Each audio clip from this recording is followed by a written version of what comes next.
Hello and welcome back to the Butterfly House. It is Friday the 13th of May. So taken by the idea that it's Friday the 13th, I forgot the month. I've just had the black cat in as well this morning, so that was two of them. Two little superstitions cracked, yay. So welcome. If you're a returning viewer, thank you for coming back, and if you are a new viewer, I hope you stay and enjoy and come back again. It's a lovely day here in Wiltshire. It's a little windy but quite warm, so I've got the door open. It may affect the sound a little bit, and of course outside sounds will travel through, so I hope that won't be too interfering. We'll persevere and see how it goes, and we may of course get little animals jumping up on the table now and again, which would be quite fun. So, as I say, welcome back. It's been a funny fortnight. I haven't done an awful lot of work. All of that, the previous 2 weeks before my last podcast, I cracked on with an awful lot of work, and I think I might have been knitted out for a little while. So I've picked things up and put things down and started something different and gone to a bit of crochet and some sewing, and all in all, I haven't really committed myself to anything very much. But I will show you what I've done. It dabbles around in lots of little things, and there may be something useful for somebody in there. And I haven't made any real show notes either, so I've just got a couple of sticky notes which will prompt me and keep me on the right track. What I do find after I start a podcast is I start to get a bit of a headache, and I think it's about tension. And I didn't get one last week, and I'm not really sure why. Obviously much more relaxed, more organised, and of course thrilled to share the pieces that I'd done. And because this week's very much more bitty, I'm slightly apprehensive about the cohesiveness of the episode, so I'm building this tension up in my head a little bit and already getting a headache. So I'm going to sip my coffee, which again Mr. Beebe's made for me. Foam nose, no tissues I suppose, not to reach, so we're over on the other side of the room. We're filming from a different angle today because I sorted out my room, which I'll come to that in a minute. So, things that I haven't done. I have no change on Joss by Libby Johnson whatsoever. I don't think I've even opened up the project bag other than to remind myself of the name of the shawl. I think the reason why I stalled is because I'm fairly sure I made a mistake on the lace. And I haven't got very far, but I will have to tink back 2 rows. And as we all know, tinking back lace can be a little bit of a chore and takes a little bit of concentration, and I know I need to get new glasses. These are I know they constantly reflect on the sun, don't they, but I can't actually find a single sweet spot in the room that doesn't catch the light, so I'll try my best. However, I know that I need new ones because my vision is still a little blurry. It's not giving me the clarity that it was before, so I guess I need some eye test done. However, that has shown up through some of the work I'm going to show you that has definitely stretched the limits of these glasses, and so that's on the books to do. As I say, no change with Joss, and no socks at all on any needle, because I just got enthralled by my dabbling tactics, and it didn't include socks this week. So there we go, no socks. So what have I done? I've tidied, as I say, my studio. And one of the main reasons why I did that, of course, was because you don't tidy for no good reason, do you? But one of the main reasons was because I'm outside, and because the access for mini beasts is quite easy. I wanted to turn everything over and move everything round in case I had unwelcome visitors. I did find a few spiders, tiny little chaps, who I managed to scoot out the front door. I am trying not to work with my instincts and go, ah, and squish, because, you know, it comes a point in one's life where killing insects shouldn't be the first port of call. I've spent most of my life being absolutely terrified and screaming for my dad, and then absolutely terrified and screaming for partner, and all the time my kids have looked at me and gone, really? And my son often comes and rescues me, although the other one's a little bit nervous about large spiders, and my daughter is terrified, and I'm pretty sure that's because of me. So I'm doing my very best to show good behaviour on that. And anyway, it's not fair on the poor little 8-leggedy beasts. So I scooted those out. I didn't find anything unwelcome like moths yet. I've only had one moth attack, and that was in one ball of yarn, because my studio used to be in my garage, which has long since been demolished and the extension put up.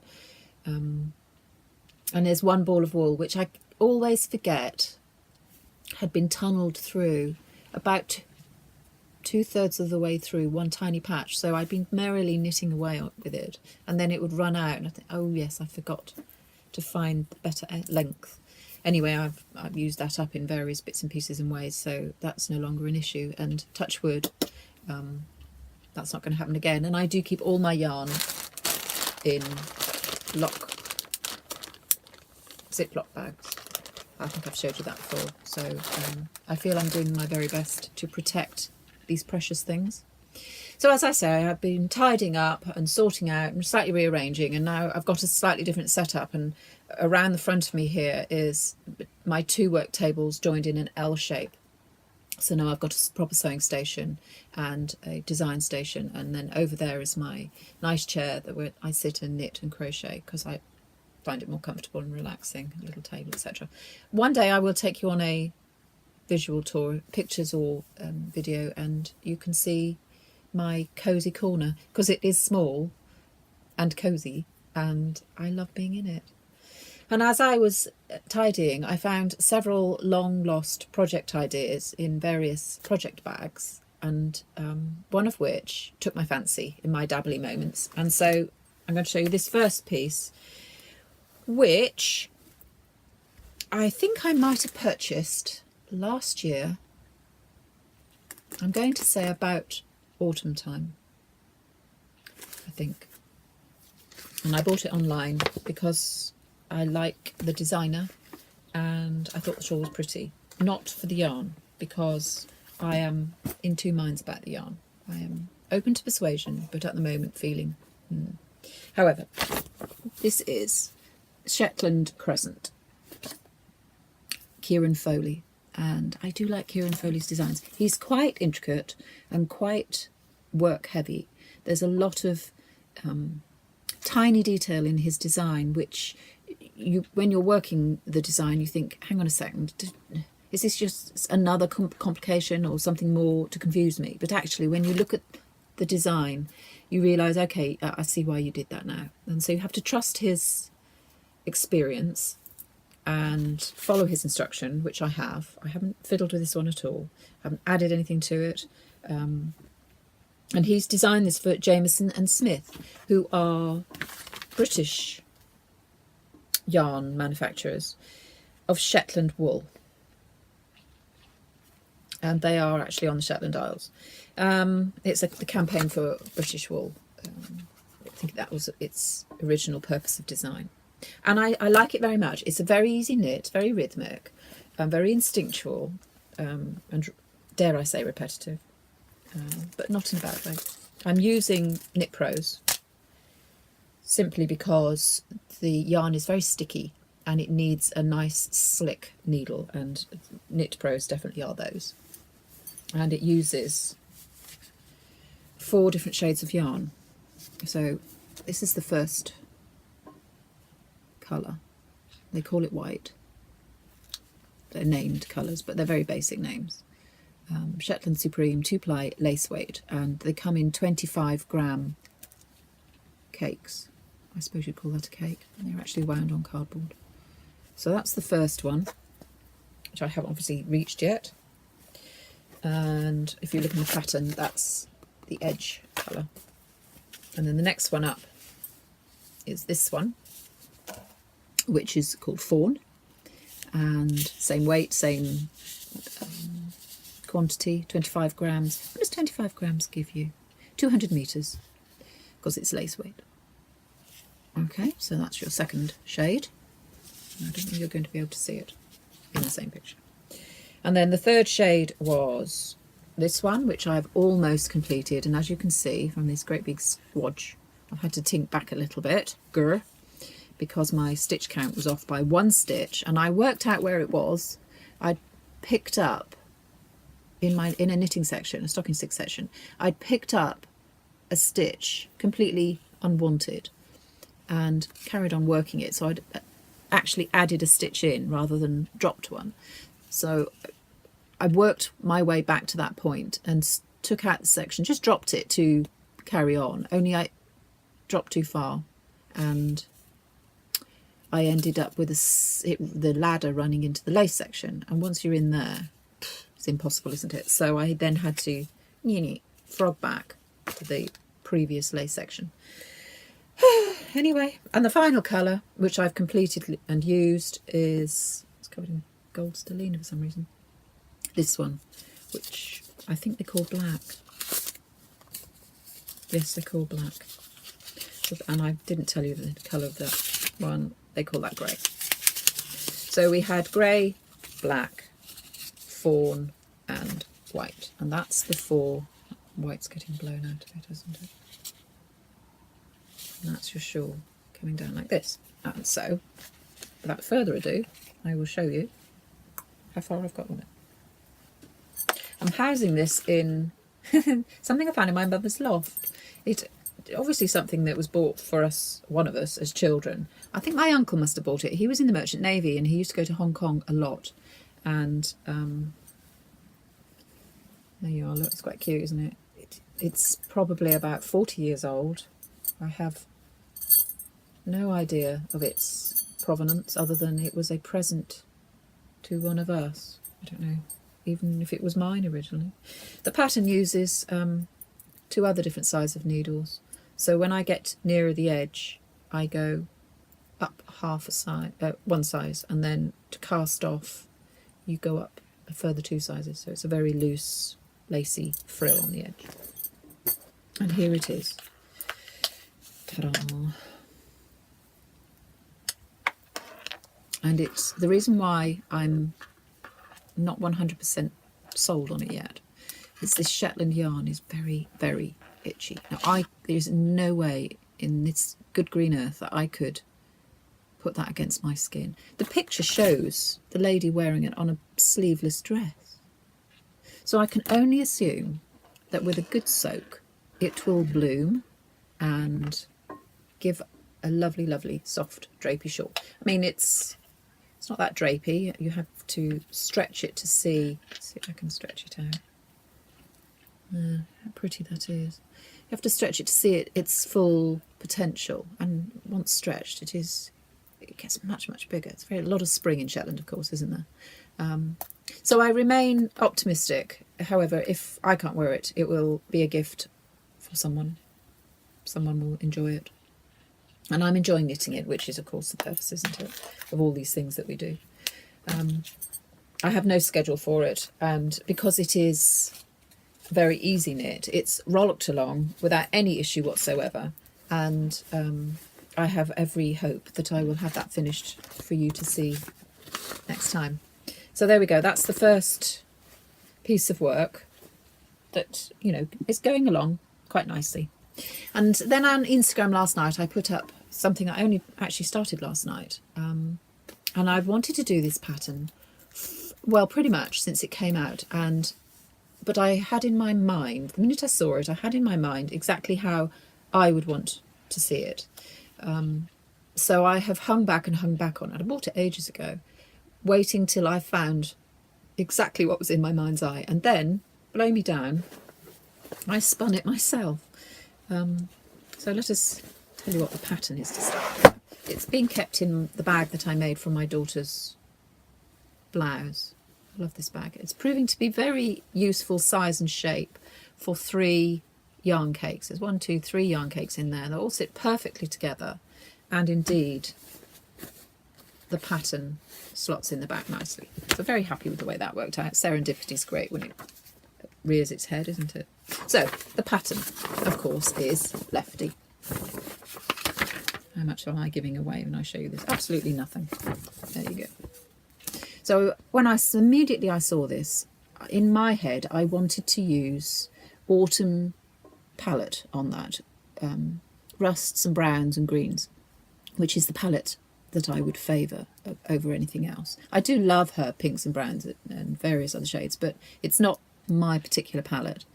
And then, of course, this pale main colour, I had to wait to find the perfect one for that. Now, that came first and very, very quickly. And in fact, coincidentally, is this yarn. I bought this on a stash through Ravelry, and it's from John Arbon's mill. The colour is champagne, and it's 70% alpaca and 30% merino, and it's 4-ply. And it is the most soft and pillow-like yarn I felt in a long time. I had 5 skeins of this. I used 3 on Pebble Beach. Is it Pebble Beach? Helen Stewart? I'll look that up and make sure I'm saying that right. And I used 3 of them, almost 3 of them. And so I had 2 left. And that is enough for me to do Lefty in the main colour. So that is the first thing that fell into place. And then I had this art bat that came with a drop spindle. And I wasn't overly keen on it, if I'm really honest, because although the palette was right up my street, it had bucket loads of stellina in it. So I pulled out as much of that as I could, because I'm not a sparkly person, to be honest. That sounds awful. I don't mean that in a negative way to myself. I just don't like sparkle when it's on me. Anyway, so I pulled all that out, and I also took out a little bit of the silk slub because I find that quite heavy to spin. And I've shown you this before. I came up with this almost tweed-like yarn, which I was so happy with. It's almost even throughout. There's 1 or 2 patches where it's slightly thinner, only very slightly, and of course you'll get a few slubs.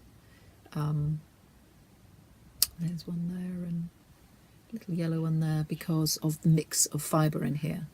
But overall, it's a very even spin. The stellina, although apparent, is not overwhelming, so I'm not too worried about the sparkle, which may or may not be showing in the sunlight there. And that was the palette that I had in my head. Now, unfortunately, there isn't enough to complete the size of shawl that I would like, so I'm alternating it with another of my spins, which I don't think I've shown, and this was a bat from Fondant Fibre, and this has given me much more of a red palette. Yes, it has pink, but it's quite softened and sort of mushed up strawberries in its cream colour. Cranberry, I think, was the colour of the palette, but I think they work quite well, and as you'll see from the very tiny sample that I've made, they are working quite nicely. I'm knitting them on Addy's 3mm. The pattern calls for something, a needle that was larger, but I want it to be, the construction of the shawl to be a little bit more solid, because I will use it as an autumn shawl. But the John Arbon knits up so soft and so luxuriously that you get lots of movement through it. And then, of course, beads. I'm using these copper coloured beads. They are simply there, there's not going to be many of them, and they're simply there to give a third dimension as the shawl is moved. And so I'm placing those down the spine of the leaves, just on the very ends. It will also give a nice bit of weight. I did notice that in a lot of people's versions, they talked about how the leaves curled up. And so what the beads can do, hopefully, is add a bit of weight and to stop that curl. And so this is what it's knitting up like so far. And you can just see in the pink there, they show up best in the pink. Because the pink doesn't have any stellina in it, they are giving that a little bit of a sparkle. And you can see them when the light is right in the brown leaves as well.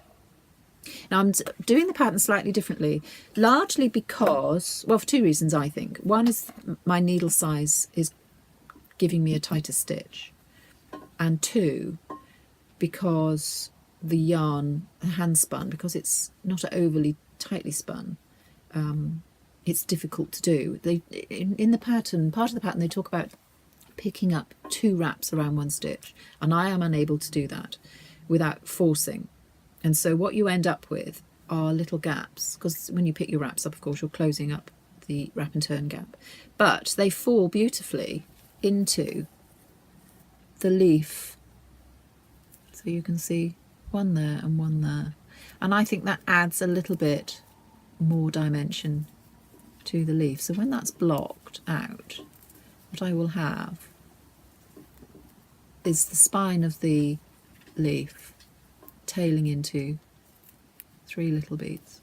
So I'm very happy with it. I had no idea that was going to happen, and I suppose technically I could take beads all the way up, but I felt that was just a bit too much. Just 3. We always do odd numbers, don't we? So there we go. That is Lefty. I don't envisage this one being finished when you next see, but I hope it will have moved on a pace, and I'll be able to show the success or otherwise of my homespun yarn. So far so good. It's harder on the hands, not that I find knitting hard on my hands in any way, but by comparison to the John Arbon, I'm working harder with the knit than I am with the cream colour, but that's okay because you just get, it's just tiny little leaves, isn't it? So that's the second piece that I wanted to show you, and they are the main just sort of pattern pieces using someone else's pattern that I'm working on. Then I start with my bit of a dabble, really, I'm afraid. I'll have some coffee before I launch into this. It may not make any sense whatsoever. Now, I showed this book, I think it was last episode, and so before I really got into other things, I wanted to see how some of these, how the pattern works, how the patterns work, whether or not I could follow up on the review of the book by giving a review of some of the pieces and how easy the book is to use. And so far I can give positive reviews. I flipped through and I wanted to do something quite challenging, simply because I do feel that the earlier pieces are very similar to other knits that people have done. So you'll have experienced a lot of those knit stitches in garment wear and probably some shawls. So I went to the section that they call Eclectic, which kind of suits me down to the ground. And I picked the first one I picked was this one. Now I picked this because of its 3-dimensional nature. I picked it because I just wanted to see what it would look like knit up. And I picked it because it was just fun. So why not? So how did that turn out? The pattern instruction was very clear. I had no problem following it. The yarn I am using, simply because I have lots of it, and when I have made these little squares in a random manner, I'll probably put them all together and do something with it. And I'm using Surdel Snuggly Baby Bamboo in various shades. I've had this in my stash. This is probably some of the first things I bought and were given, and I feel I really ought to get on and use it. It's 80% bamboo and 20% wool. They're 50-gram cakes, which gives 95 meters, and they have such great fluidity when you knit with it. If you have seen in a past episode, I knitted the Zekola hat sample. I was test knit out of this yarn, and its drape and wearability is sublime. So this little square, how did it come out? It came out like this. That's upside down, and that's the right way up. So how fun is that? Very, very unusual, but actually very, very easy to do. My kids reckon they look like little cat's bottoms, which I think is quite funny. Now, how would I use this? I have no idea at this point. What I am tempted to do, because the nature of the pattern gives you quite a large air hole there, and this particular square, it could be more obvious because A, I haven't blocked it, and B, of the yarn. I'm tempted to put in buttons just in the centre there. They sit in the little cups. Haven't thought any further than that. I may not. I don't even know what I'm going to use it for. So that's the first one. I'm hoping, and now I'm not able to tell you this information until I've done more squares, but I'm hoping that, assuming that you use the same needle, assuming that you use the same yarn, that all the squares will come out the same size. And I've only done 2 and that's worked. I'm using bamboo needles because the yarn is quite slick and this gives me a fighting chance. And they're just a pair of random bamboo needles. I believe they are, oh, it tells me here, 4 mils. And that's a US 6, I think, yes. So I'm using those, and this, when you're knitting the square, they are just the right length, so you don't lose the needles off the ends. They're stitches off the ends, rather. And the second one I did, let's show you the picture first. Now this one was a bit of a surprise. I liked it because of the bottom. So it has cable stems running down and then this petal edge, as I would call it. And I kept the same colour palette because eventually they'll all intermingle. And this is what this one looks like. It had 10 more stitches across. And that kind of made me think, oh, maybe they don't knit up the same. However, because of the nature of the stitch and because we've got a cable, it pulled it in tighter, whereas this one's quite loose and floppy. This one has a much more structured feel to it. And so this came out like this. Look at that. It's such a simple cable, and yet look how pretty that is. Ever, you'll know how successful cables can be. The back, you'd hardly know it was there. And then the front, it sits as a 3D. It's quite structured.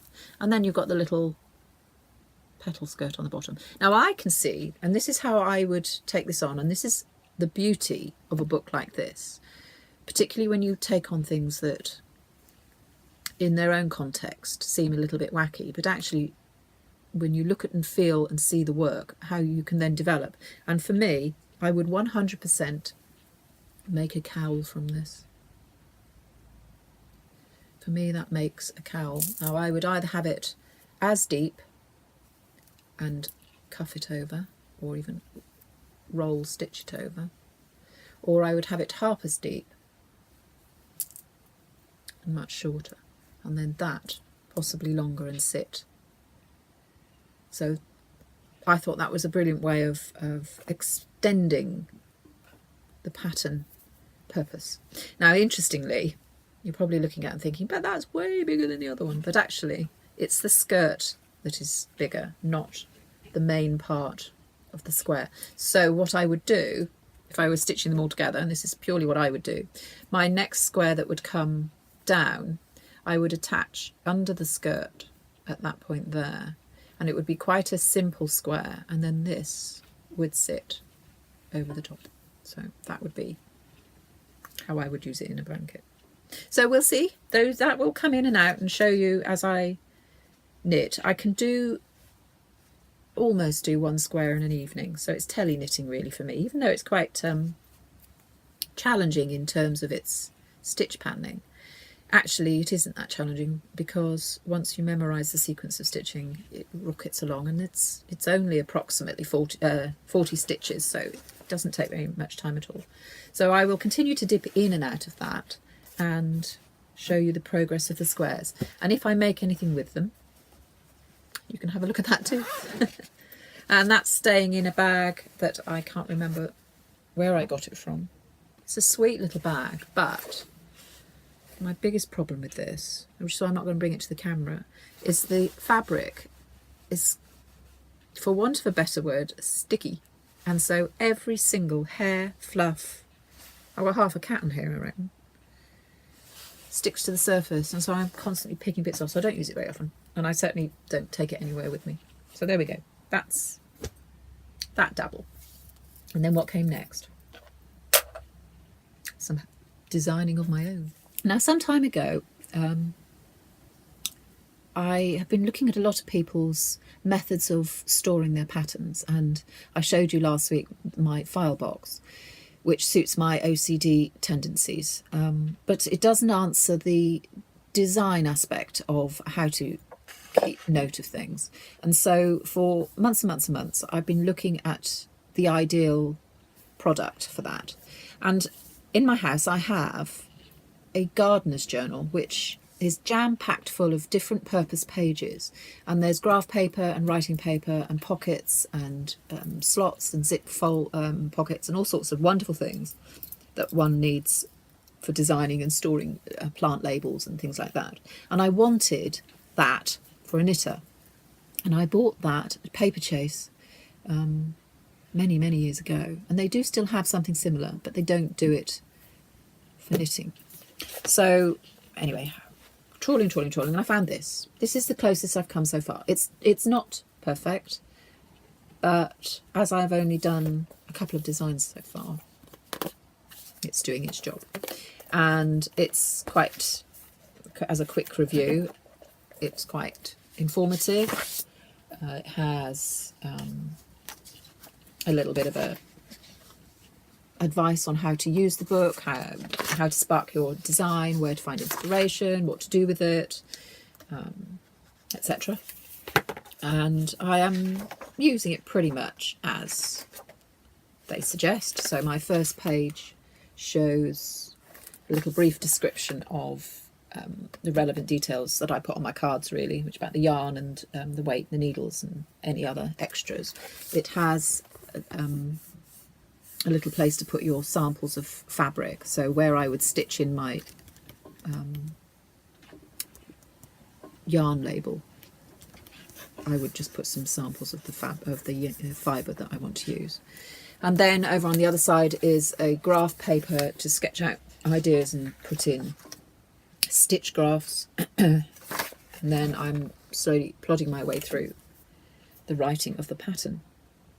I write it in pencil and then knit it following my written instructions, and then if those are correct I go over it in a pen so I don't lose it. And then on the other side you can put a picture of your completed project, and so the book runs through exactly the same template all the way through. I don't think it deviates from that in any way other than to change its colour now and again, which is, you know, neither here nor there. So there we go, I'm using that and it's proving to be okay. I could probably just as easily use scrap paper and graph paper, but anyway, we like something pretty and inspiring, and this is what I've come up with.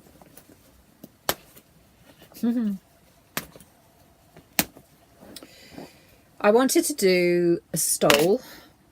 As you know, Joss is a stole, and I've got a couple of other ideas that are brewing that are stoles. I find it quite difficult to find a stole design that I like. One that you can make longer or shorter, if you're a short person like me, and alter the design without losing the essence of the designer's original idea. So I'm designing this so that you can either knit it as long as I am, it would be for someone fairly short, or you can extend it and continue the pattern and make it to your own size without having to do any maths or alterations. And I'm using the Kapoor Katia again, that mercerized cotton. This is my favourite colour palette. It doesn't have a name. It's almost pointless telling you really, but it is colour 208, for however that would help you. I suppose if you are trying to source it, that probably does help. 50 gram skein and 100% cotton, and it gives you 280 metres.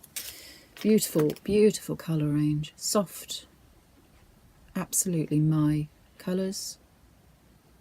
We'll always pick those over almost anything. And I am coming along a treat. Now, it's obviously going to run this way. And I have bands of lace work and garter ribbing to stabilise it. And this is the central panel. There'll be more to it, which I'll talk about as I do. There's no point in telling you what's to come because I might change my mind. I'm designing it on the hoof. I have it in my head as a visual. I've done a rough sketch. I've looked through some stitch directories for support on how to convert what I want to see onto paper, which worked beautifully. That is the stitch directory support that I took, and then I'm putting it together. And so far I have this. Now this is, I'm more than halfway now, so this is about halfway here, because there's, as I say, there's more to come on this. Very easy, very rhythmic, instinctual pattern to follow. It's only patterned on one side, so you haven't the two-sided lace patterning. I can do, I'm quite happy to do, but I do find them you can't just dip in and out. I have to know when to start and stop and where I'm at. And so that will, I'll show you that as it progresses. And this is living in something that I showed on Instagram, and I alluded to either last episode or the episode before, I can't remember which, and that's the project bag that I'm trying to offer something different, simply because I don't like my zip bags. That's not fair. I love my zip bags. I have one particular one here that will come up in a minute that is my all-time favourite for so many reasons, not least of which is because it was made by Deb of Fondant Fibre, and her work is sublime. But I wanted to do something that isn't zipped. I will do some drawstring, I think. I will try to do something different with those as well. But this is what I've come up with so far. Now, bearing in mind, this is the only one in existence so far, and it's very much I'm using it to see how it stands up to wear. And I based it on a lunch bag style. Now, lunch bags, you turn them over like this, and they're often made out from washable vinyl fabric, which you then just clean out. So it's children's lunch bags basically. However, I didn't use a pattern. I just took that as a concept and cut and played around until I got what I liked. I knew what I wanted to see out of it, and I'm pretty much there. So the way it will work, that's your bag, which is held when it's not, I mean, this has got quite a lot in it. It's got several balls of yarn and the shawl in it that I've just shown you, and it still gives you a good place to hold. And indeed, when I've had my hands full, I've just slipped it over my finger and held it like that. Not that that's particularly designed into it. So it's a little bag.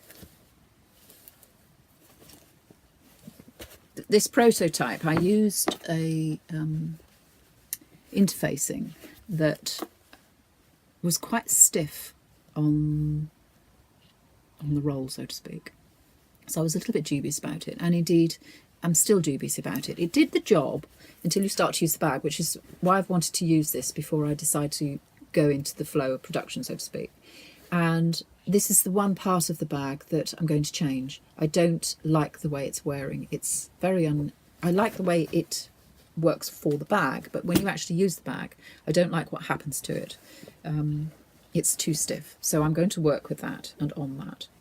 So I have a flap opening with a little popper using the coordinating fabric. This has no lining in it because this will get a lot of wear. I felt that it just needed to be something quite soft and user-friendly. So that flops down to the back, and then these little openings are also poppered like that. So they open up, and you now have a large, full-sized opening. Then I roll down my cuff, and this is where the wear of the interfacing is proving to be less than satisfactory. And I have myself a yarn bowl. I take it down to the little capped button. And inside, I'm going to tip it out in a minute, is all your gubbins. Now, included in my design, which I think I definitely haven't seen, but I haven't searched for, is a couple of little things that I've done that I haven't seen specifically like this anywhere else, so I'm hoping this is something a little bit different. What I have put inside, it's fully lined all the way down to the bottom. What I put inside is a pocket that runs like a channel down one side, just down here. Now, if you're a crocheter, when you put your work away, that's where you'll slot your hook down so it doesn't get caught up in the work. And I don't have a crochet hook with me to show you that, as I mean. As a knitter, most people, but not all, and there are solutions to DPN knitters out there. But as a knitter using cable needles, I know you can put these in the DPN cozies, and I do myself. However, that's just another thing to do. And so often I find myself banging it all back in and stabbing down my needles, which is fine most of the time, but you can actually split the yarn or stretch it, particularly lacework, a stitch. So the little channeled pocket, you simply shove your needle down the channel, and that's where it stays. And that's what I've been experimenting with. The results of my experiments tell me it needs to be just a fraction deeper, so the new ones will have a deeper pocket there. So that's the first thing I've added. Simply a quick way of securing your needles away from your work. And then the second thing I've put in, which is detachable, is a little pouch. Now I've filled this with notions for this particular project, and I have added in a little clasp on my label which just says Thebeadybutterfly on it. So that has a proper clasp, which you could effectively attach any notions pouch to, but included with the bag will be a little drawstring pouch which has a receiver to the hook, for want of a better description, so that you'll hook onto that. It's a nice and robust piece, and the drawstring pouch is for notions, or if like me you do a lot of beading, you might want to put your bead bags in there, and it simply draws open, and in there I've got all the usual culprits, scissors, etc, etc, and attached to the inner top edge is a little tab, and on there I've pinned all my stitch markers that I need at any time. Not so much for this project, because as I'm making it up as I go along, so far I haven't used stitch markers. I don't need to count the lace pattern on this one. And so that sits in the bag, and as I put my project away, clip, clip, all my stuff goes in. Spare yarn, all my labels and my beads, my working yarn, and my project. Extraordinarily long cable on this one because I didn't have, actually I'll put that in next. I didn't have anything else. I then, last of all, put my needles down into the slotted pocket. It also has a stitch holder in there. Roll up my top. So. Then we close up the sides. Fluff on that. Close up the flap. And you're good to go. There we go. So I'm really pleased with that. I've got lots of lovely fabrics, some quite unusual ones actually that I found online, and I will make some more. They will initially go out on my stall this summer because I'm doing some yarn dyeing as well. I will sell them as a kit, sock making kit, shawls, whatever. But whatever is left, I'll put in my Etsy shop. So very pleased with how that's come on and where it's going. And then the last piece I want to show you, gosh, this is bitty, isn't it? Is this chap, and this is the bag that maker that I love, Threadedwithfibre. Just love that pattern. It's great. Simply inside. This is a design that I did last winter, and has sat around feeling sorry for itself. And I know I stopped because the summer came, and I couldn't be bothered. Not last winter, the winter before. So this, I've had this for actually a year. It's a crochet piece, and it's a design that I've worked on and off for a little while. I was using West Yorkshire Spinners Air Valley Aran, which, although in its ball state is not softest, I mean it's softer than the Shetland, but I still couldn't wear it as is. When you soak this, it blooms beautifully and goes so soft. And what I'm doing is a crocheted small neck scarf, really. These are added elements. They've just been loosely attached at the moment. So the front triangle, I'm going to try and show you because my hair is in the way. This will sit close to the neck, It's definitely a winter. This is what I came to a grinding halt in the summer. So, and then it crosses at the back. And all of you will have as much hair getting in the way as I do. And this sits under there like that.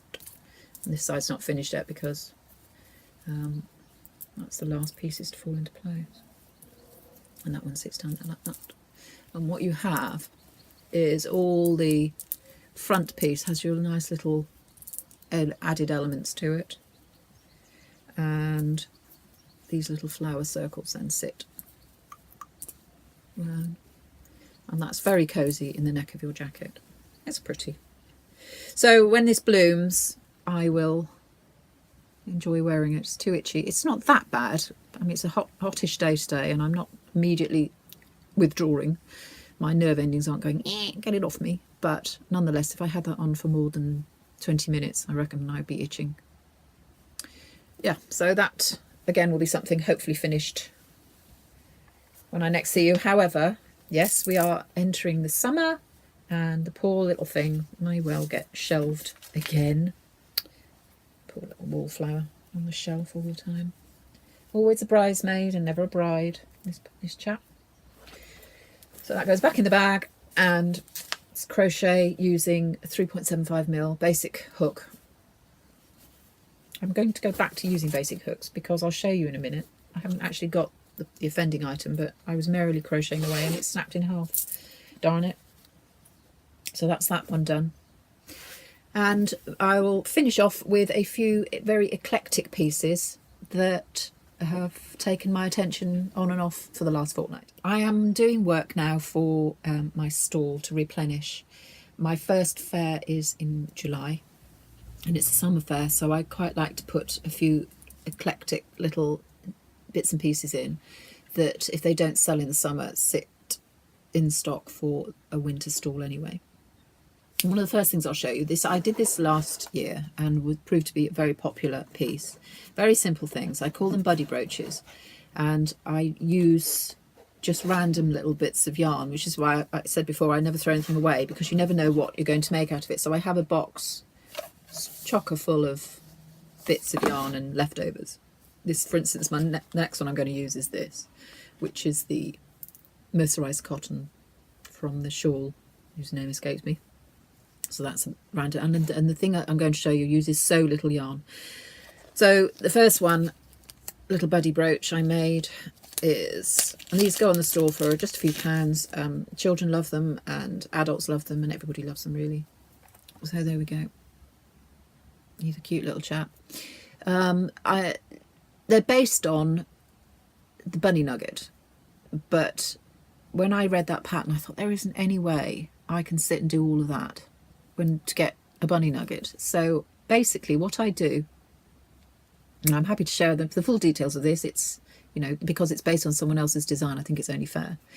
I start with a essentially toe up sock pattern. So I will cast on as in a toe up sock, and I will knit my tube, and I finish with a sock cuff down pattern.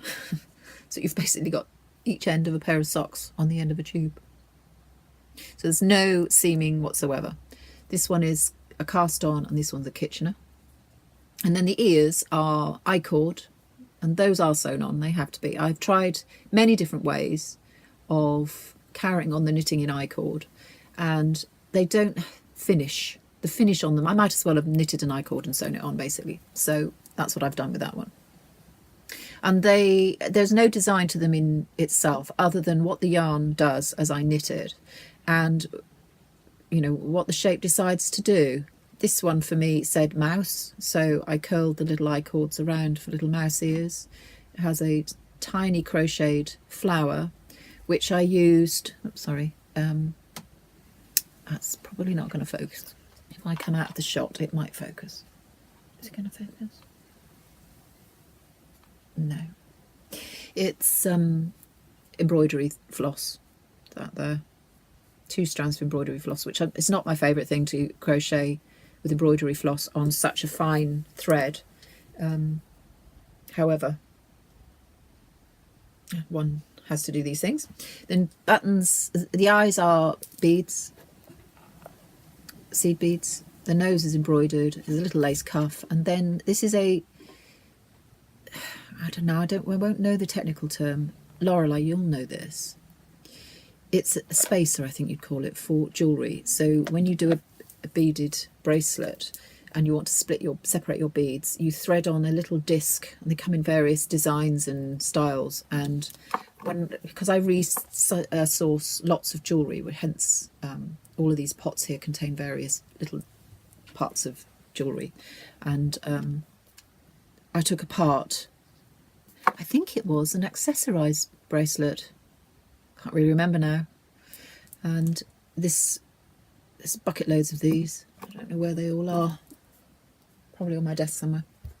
And so I anchored that to the ribbon with a seed bead, and the little mouse has got his own little brooch, and then the back's sewn on with a pin. And these flew out off the store last year, so I will make a bucket load of those, and hopefully they'll do that again. And the other one, which is in the process of being finished, I used some hand spun. It was a small amount that I had left after plying tiny little bits, and so I've knitted single ply, which, yeah, proves to be a trial in itself. This is the needles that I use, and I'll come on to what those needles are in a minute. Very, very fine, 1.5mm Chiaogus, and then the I-cord, I have 1.5mm carbons, which so far I haven't bent. It's so thin and lightweight. I have lost them a couple of times. And so this one is done in the single ply hand spun. I'm not really quite sure what he is. He's got one more ear to go on. A little yellow flower, again in embroidery floss, doubled up, 2 strands. Little nose, little black eyes, and I've slightly contoured this one, so I pinched in and then put the beads on. They're all stuffed with wool, scraps of wool, so they're quite soft and squishy. I just, out the box, anything that happens to be on my hair. And so he'll have his pin put on the back and his other ear, and he'll see it's a little buddy brooch. And so I'll hopefully have a few of those. So that's one thing I've dabbled in and out. This was the job, the project that proved to me that these glasses are not sufficient, particularly when I was working with my hand spun, and I had to, on this one, it was so fine, the spin. This would have been the beginning on the spool. This would have been the beginning of the spin before I got into my stride. So it's a little bit thick and thin, and the thin is very, very thin. I mean, it's cotton thin. So I doubled it up, but trying to knit on 1.5 needles, which are no thicker than a 4-ply yarn themselves. Trying to knit those and make sure you get the 2 strands into the stitch with these glasses tested my eyes beyond their capabilities, and gave me a jolly good headache. So that's the first dabble. Put that over there. And then the other thing that I make and sell well on the stall are yarn bowls, or household objet d'art. I don't know what you'd call them really. And these have spun from my original stock, which is needle felting. I promise to show that as a special section when I've either got nothing much to show you that's been knitted or crocheted, or I will put out a separate short video on it. And that's how I started my fibre artist life, and it's my first love, although not my current passion, I'll put it that way. And so these spun off from that, and these are crochet.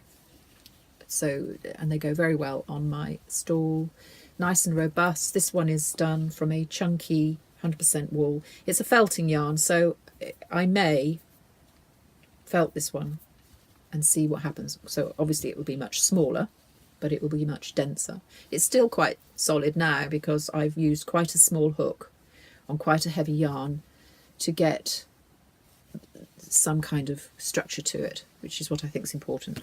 So that was the first one. And then this one, which I showed on Instagram a couple of days ago, this is done from sari silk, which I environmentally like because it's recycled. It's an extraordinary, for want of a better word, yarn to use. There's no stretch in it whatsoever because, of course, you're crocheting with material effectively. It's quite shreddy when you use it, and it has a tendency to break off because as you work with crochet, it's not so apparent with knitting, which I've done a little bit of knitting. I've knitted with it and I've woven with it, and now I'm crocheting with it. And with crochet, the nature of the action of crocheting can unspin your fibre, and so that's what causes the strand to separate, because they are, as they feed in new, they are simply spun together. There's one or two knots, but nothing major. So this is the first one that the colours are pretty much true. It's a lovely vibrant pinks and purples and blues. And what I've done, and I did this last night because I wanted to see what would happen, is I have spray starched it. And so what I've got, particularly on the base, you can hear that, it's not an uncomfortable cardboardiness about it, but the stability is quite marked. The sides, I have more given them because of the nature of how you crochet. They are less stable. It's difficult to explain that without you actually seeing the process. And so I'll show you this one, which I've just got the end to sew in. This is unstarched. It's much bigger, obviously. And so you get a much more of a loose and fluid bowl, which is, you know, fine, but doesn't actually meet the brief for me. So I will spray starch it, and that will give the base the strength to support the sides, and it's just enough support in the sides to maintain its shape. This is quite a large one, and you can see just how effective that patterning is. Now the difference between the two, I didn't tell you that. This one is slightly different from the other in that this one has been turned inside out to give it that shape. It changed the shape completely. So those are the three bowls that I've worked with. And then, not satisfied with just that, last night oh no, sorry, I haven't done this one, have I? This is this is tapestry crochet. I haven't done this for so long, I completely forgot about it. I do love tapestry crochet because you can get some really pretty, almost Fair Isle type designs in it. And again, it'll be another bowl. Just move those off camera for you, probably in your way. So this is, to me, it looks like a rope basket, snake basket work.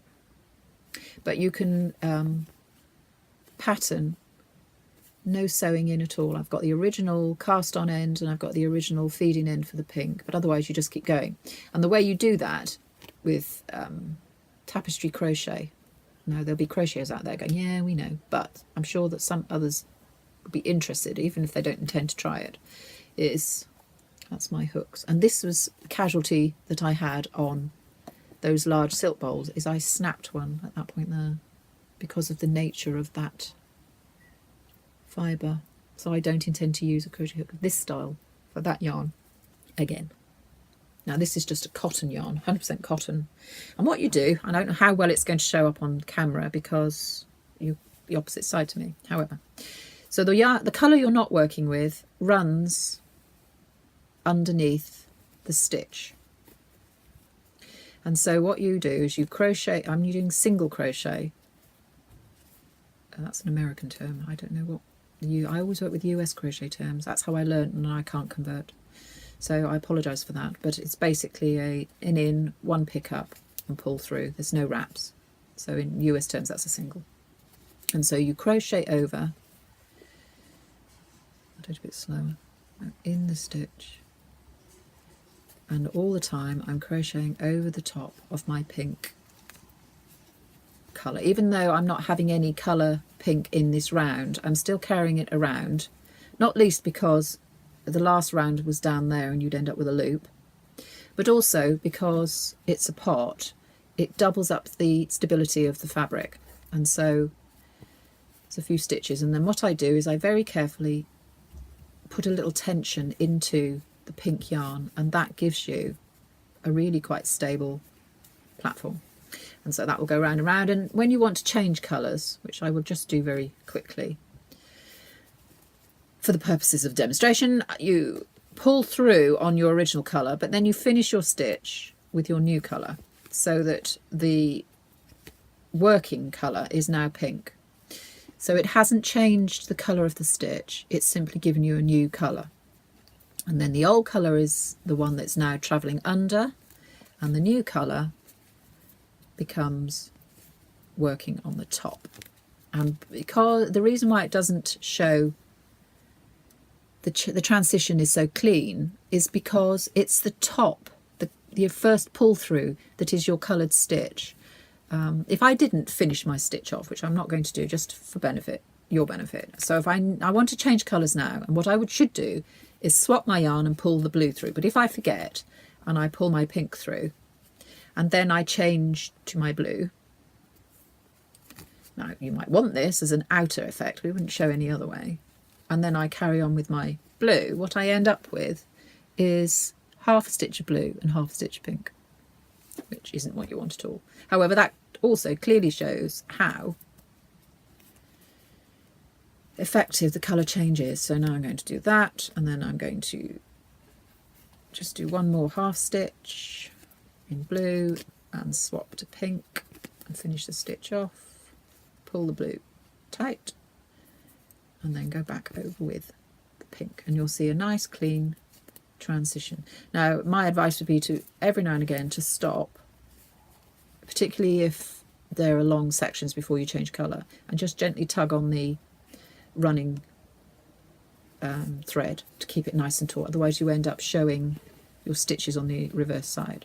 And then you've got those various transitions, so you can see a clean transition there, you can see the where I've forgotten to change the colour over, then another clean one there, and then of course it will run through.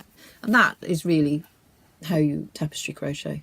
So you can copy a Fair Isle pattern. The more colour changes that you have in there, the bulkier it becomes, because of course you're travelling some of your colours. So if I had 3 or 4 colours in that one round, I'd have 3 or 4 yarns travelling, and that makes it quite bulky. So for me, the simplicity of it is where it works best. There's a little bit of transition change running through there, which I'm sure there's a tidier way of doing it, as I have changed over, but don't know. So that's that piece there as my last bowl. That may not make the fair because I'm not doing that very often. And then the last thing I did, as I say, last night, was using some leftovers. Now, if anyone can remember what those are, well done for you. I knitted a shawl. I'm pretty sure that's Cascade 220. Don't know. And that isn't. Can't remember. And I've threaded, this is the bead threading technique. So I threaded up. I actually put 90 beads on. Always do slightly more than you think you're going to use, particularly when, like me, your makeup should go along. And so I've got these left over, which for what I knitted is fine. They took a little while to thread, but they're size 8s on the equivalent of a DK, because I'm using 2 strands, which I hate doing. I really hate, but I didn't have a DK that I liked in the scraps, so I doubled up, because those 2 yarns were used together, so kept it going. The beads are Debbie Abraham's size 6, not size 8, and these are well, they call it colour 608, and there is a name for it, but basically it's like the oil on water effect. And I used good old bamboo needles. These are 3.5 mils, and I made, it hasn't quite finished, only just taken off the blocking mat, this little guy, which is a wrist cuff. And that will sit. It needs to be buttoned up. I need a nice ornate button. This is the last thing to do. I haven't even looked yet, but I want to try and find a complementary button for it. And the pattern is a steel, but with some changes, because it doesn't look like this in the book. From this one. I think I've reviewed this last week or the week before, and the pattern that I based it on is quite close to the pattern, but nonetheless I've made some changes like I do, and the pattern is somewhere in here. Is this. So that's the original concept in the book, and I have turned it into that. So it's more ornate, beaded of course. I used a different size needle, a different sized yarn. I've added beads, and I slightly changed the construction of the stitches in there, which is why they show up more on mine. And the blocking, they talk about blocking, but they don't block it quite the way I did. And so if I've got time, I'll make a few of those for the summer fairs. And my plan is to develop the idea with more ornate work on the strap up here, and possibly some different types of yarn around the edges with some crochet work for Christmas pieces, so that they're more ornate for Christmas. That's the plan. So there you go. And I think that is the last piece of knitting work. Now I've just got two things to show you that are new to the studio. The first, very quickly, is the new Pom Pom Quarterly. I've had a flick through it, but not a good read, and there are some beautiful pieces in here. Pretty much, I would say 90% of it is garments, which I don't do a lot of, but there are elements in some of the garments that would be quite happy to think about in different terms. There is also that bag, which is crochet. No, is it crochet? I think it's knit and crochet. I'm not really sure. Again, as I haven't read the pattern thoroughly. It is knit, but the yarn it uses, there isn't any way that I'm going to be able to source, I don't think. Just trying to find the yarn. Cotton clothesline or cotton rope. Yeah, so I don't think I'll be doing that in a hurry, but I do like the effectiveness of it. So that's the Pom Pom Quarterly. I highly recommend that. And then the other thing I've got, Mr. Beebe gave to me as a present. I don't know how easy it's going to be to get it out of the box, so I will endeavour to do so. And this was a complete surprise. He said, "Oh, can you stay in? I'm expecting a parcel." Yup. So I took my work out into the house, and bang, bang, bang on the door, and a parcel arrives addressed to me, which I thought, that's a bit odd because I haven't ordered anything. And then the penny dropped. Okay, what have you done? And what he had done was to buy me one of these, which I mentioned in a conversation months ago. One of the things I loathe most about preparing for a project is caking up my yarn. I hate it, and I hate it because of my yarn winders. So I'd got into the habit of getting it over and done with as quickly as possible. So setting up the Swift, which I've just chucked on the floor there, I won't pick up again, which is another one of my loathsome items. It's a very basic metal and plastic one, which looks like a brolly that's naked. I'm sure you all know the one I mean. And where the spokes join to form the zigzag pattern, you have effectively loops and hooks which aren't sealed, and so if you get the slightest slack on your yarn, or when you're trying to get it over to set it up, it often gets caught, the yarn gets caught in these hooks, and it makes me quite desperate sometimes. However, once that's on the Swift, I then had the tortuous, I've got 2 yarn ball winders, one that I bought about 30 years ago, which kept snagging the yarn around the cogs. And then, so I stopped using it and was doing by hand for a long time. And now this is taking so long. So I bought another one, and I bought it. It's exactly the same as the one that, I'm not going to be able to remember her name. I'll put it on the bottom if I can remember. Anyway, another podcaster. And she produced this lovely honeycomb effect cake. And I thought that's exactly what will be pleasurable, make the experience so much more pleasurable.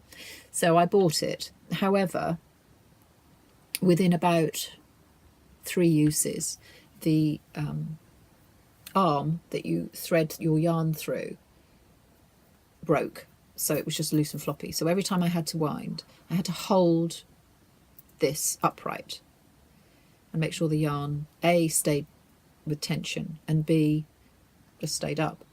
And so I'd wind madly to get it over with, and I couldn't stop, and it just, the whole experience became a nightmare again. And I know that several people have talked about this particular product and the beauty and the ease of it, and so I tried to source it, and it was an American product, is an American product, and I couldn't find anybody that had it. Eventually I found someone, and they had didn't have any in stock.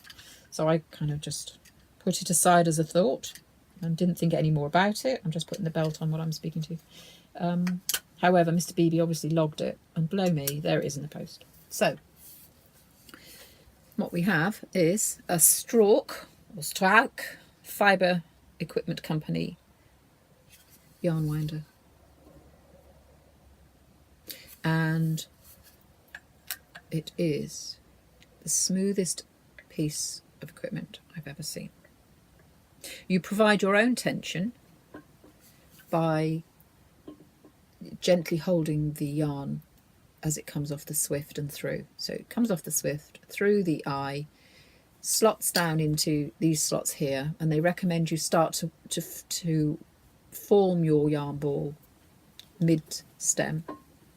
And I do that by simply hand winding till it's at the point at which it's starting, and then with your tension here I set off on a wind. Now the habit I have to break, and it's very easy to break because it's such a joy to use, is speed. You don't go at it like a mad thing, because what tends to happen is that the yarn doesn't spool up properly on the stem. It's quite a broad central stem there, and so you just take it nice and steady, and it's such a smooth delicious feel to it, and you get a little gentle thump, thump, thump, thump.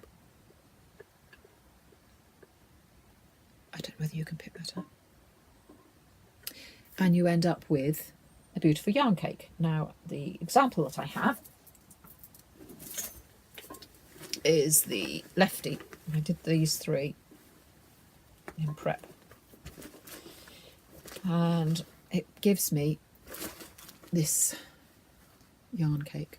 What happens is, as the yarn, because you give this huge central core, what happens is when you take your cake off, it feels quite tense, quite tight, but because you have the central core, it slowly relaxes and fills that space, just with a little gentle encouragement of, if you push it slightly to the middle and then into the sides and slightly to the middle, you break that tension that you have put on it to form the cake, and so you end up with a really nice perfect tension to the ball. And I'd be quite happy to do all my stock on this and leave them like that until I want to use them, because the yarn isn't under any tension at all in there, and that's purely because of this, I think, this large central core that you create.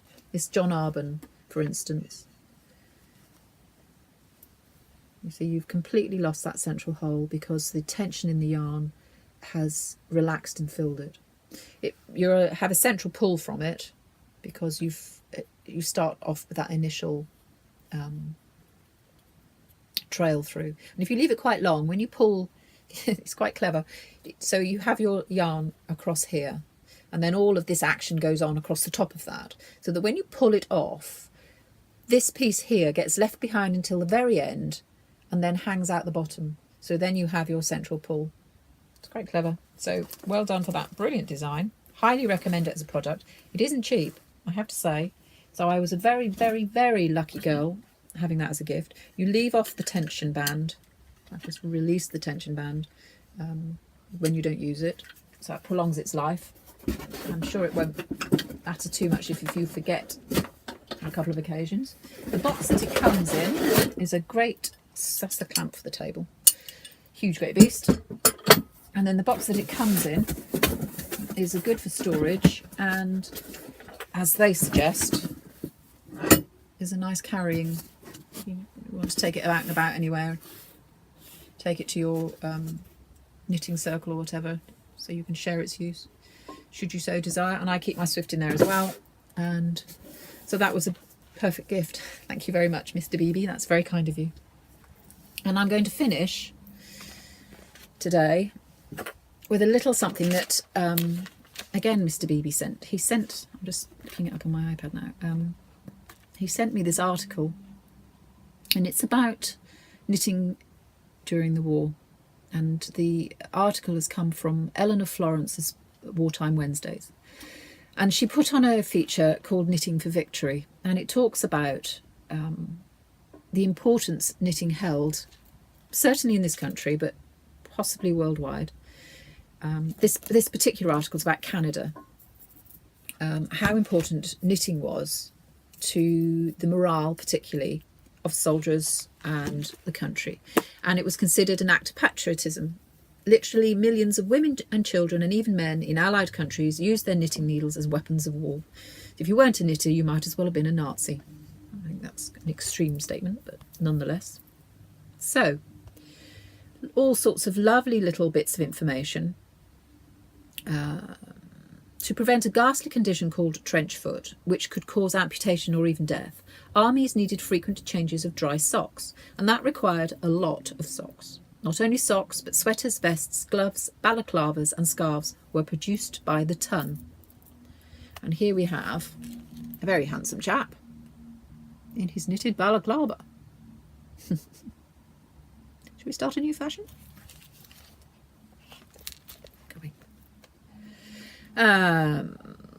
Although it doesn't say on the cover, this, I'll show you in a minute, book of patterns for service woolies contains everything from steel helmet caps to something called amputation covers, a chilling reminder of the hideous wounds being treated in hospitals overseas. And so this was a selection of patterns. Fantastic. Socks, lots of socks. Our sailors in the North Atlantic were especially vulnerable, and they needed special sea boot stockings worn over the socks and inside their long leather sea boots. The cuffs of the stocking was folded down over the top of the boot. And here is an advert instructing you on how to use your knits. Fabulous. Nothing changes, does it? Members of the Air Force, of course, needed extra layers for those long, cold bombing runs over Europe in aircraft where the temperatures dropped below freezing. The airman in the photo at the very top of the page looks particularly dashing in a sweater with a built-in woolen helmet. I showed you that one earlier. Service women, too, liked to keep warm, while they looked their best in natty fitted sweaters and cute capes. There's even a one-piece woolen teddy. Now, this is not for your faint-hearted. Hand-knitted woolen teddy. Yep. I don't think I'll be wearing that anytime soon. I hope you can see that. I like that. That's fun. I remember a film with Petula Clark. She had one of those on. Not first-hand. I'm not that old, but I do remember seeing it as a child. These great... Look at those lovely gloves. Those socks down there. How sweet. That's from Manchester and London. Instructions for hand-knitted service socks. Well, I'm not going to read them all out, but I think this is one of the things that when I was young, now bearing in mind, I learnt to knit in the 60s, and knitting patterns didn't become as helpful, shall we say, and certainly until the 70s, and really took off in terms of supporting new knitters in the 80s and 90s, because they made the assumption that you learn in the lap of your mother/grandmother, and so you knew it all. You just needed to know what to do with it or where to put it. So it's really quite basic instructions. There's no real support going on there. And so who were the knitters? Practically everyone. Those were stressful times for the folks on the home front, and knitting was a great way to relieve the anxiety of waiting for a letter from your loved one. The fear that, heaven forbid, the war might go on for another 10 years, or even worse, the horrifying concept that our side would lose. This patriotic American poster uses a play on words to remind people that knitting was one way to defeat the enemy. Remember Pearl Harbor? Pearl Harder. Oh, I wouldn't mind that copy of that as myself. Fantastic. And we all know, as knitters ourselves, the benefits of relieving stress and anxiety through our yarn work. Many groups offered classes for beginners. Here's a nurse showing some young matrons how to knit while they huddled in a London bomb shelter, their babies carefully lined up on an overhead shelf. Oh my goodness me. Oh, fab. A group of knitters called Little Happy Gang. So this was your early knitting circle. Even very young children learn to knit, and here's a photo of two British boys who barely look old enough to handle needles without putting an eye out. So this is a photograph of Happy Little Gang. I know it's a posed picture, but they really do look happy knitting, don't they? Look at those socks on the table. No fear of knitting there. And they'll all be using DPNs. And then we have these two young chaps. Oh dear. I'm inclined to think that one might be staged. Look at the stocking he's knitting. Children don't have that much stamina, do they? Or maybe they do. Maybe I'm being unkind. I know mine wouldn't. Elise still knitting her, crocheting her Tunisian crochet scarf, and she's been doing that for about a year and a half. Even the royal family took up knitting. Well, I don't know about King George, but certainly Queen Elizabeth and her two daughters, Elizabeth and Margaret Rose, knitted for their troops. Well, the Queen is, for sure. Or Princess Elizabeth as she was then. And now, to finish, here's a little yarn from a friend of the author. My mother's family lived in a small town about 70 kilometres south of Montreal called Noyen, Quebec. My great-grandmother, Lena's brother Wyatt, was killed in France during World War I, and his name was carried through the family in remembrance. Whenever I visited my grandmother's house, at bedtime, I not only said prayers for my family to be blessed, but it was customary in that house to lay a hand on one's heart and bless our Queen. During World War II, the house was a hive of activity at all times. The garden wasn't huge, but it fed everyone in the family, along with anyone in need. Ine Blin told me that my grandmother, Mildred Derrick, kept her alive during the war. Ine was in her first teaching job, renting a room, and convinced that my grandmother was sent from heaven. My grandmother cared for the house and garden and kept order among 5 of her own children, as well as local kids who seemed to be always at the house. The house is located beside St Thomas Anglican Church, where my grandfather, Herman Derrick, was caretaker. My mother Shirley knit during the war whilst delivering mail in a horse-drawn buggy. She told me that she would deliver the rural mail with her best friend Wanda, so they could enjoy private conversations away from prying ears of her 3 brothers. One would have the reins, while the other knit away at lightning speed. One of the misconceptions of knitting is that it's a quiet, relaxing pastime. It is now, but during the war, it was so important that a person always carried a project, and they worked until their fingers were exhausted. The soldiers needed what was being made, so every stitch meant you were working for a soldier, showing him he was part of a family. Idle hands were stared at with disdain. In my grandmother's house, Sunday was a day of reflection devoted to God. No card games, no racing around the yard playing hide and seek, and no reading other than the Bible or Pilgrim's Progress. However, during the war years, knitting was permitted. My mum's 3 younger brothers, Bud, Lorne and Leslie, knit as well. Her sister Lucille was older and dating an airman, so you can imagine the significance every stitch had in that house.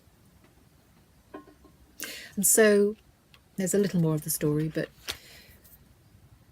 knitting has been a support for many people throughout history and continues to be a support emotionally and physically for a myriad of people in many countries across the world. And I would hope to join in the cheer of keep calm, carry on knitting. Bye-bye.